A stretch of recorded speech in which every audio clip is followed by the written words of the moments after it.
La mise à disposition des ouvrages est une étape centrale dans un PPP. Elle déclenche le droit pour l'opérateur privé de percevoir la rémunération. Elle déclenche le début du remboursement des crédits.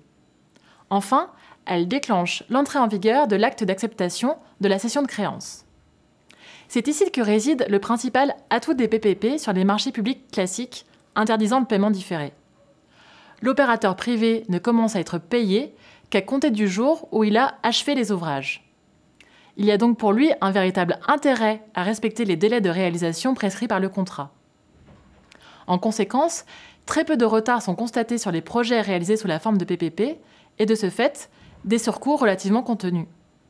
À titre d'exemple, on peut citer celui du TGI de Paris qui a connu des tourments à son début en raison de recours contre le contrat.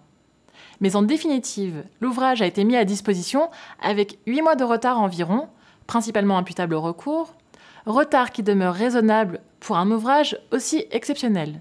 Il s'agit d'une tour de 60 mètres de haut, avec des dépenses d'investissement de 730 millions d'euros, et le tout avec des surcoûts modérés. À titre de comparaison, la Philharmonie de Paris, réalisée sous maîtrise d'ouvrage public, a vu son budget multiplié par 2, passant de 173 millions d'euros à 380 millions d'euros à l'arrivée, et a été livrée avec un retard de 2 ans. Faisons maintenant un focus sur le contrat d'interface.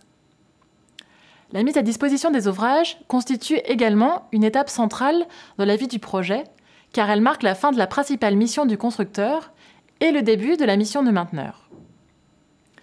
Le contrat d'interface joue un rôle essentiel dans cette phase clé, en fixant les règles applicables à la phase de levée des réserves, qui intervient juste après l'acceptation de l'ouvrage par l'acheteur et pendant laquelle le constructeur doit pouvoir réaliser les travaux de parachèvement nécessaires, alors même que l'exploitation de l'ouvrage aura démarré. Le contrat d'interface prévoit ainsi les droits et les obligations du constructeur et du mainteneur pendant cette phase. Par ailleurs, la date de mise à disposition est souvent la date qui déplace la présomption de responsabilité instaurée par le contrat d'interface. Avant la date de mise à disposition, le constructeur est présumé responsable de l'ensemble des désordres touchant aux ouvrages, et il est redevable des pénalités dont le fait générateur s'est produit avant cette date. Après la date de mise à disposition, c'est le mainteneur qui est présumé responsable de l'ensemble des désordres touchant aux ouvrages, et qui est redevable des pénalités dont le fait générateur s'est produit après cette date.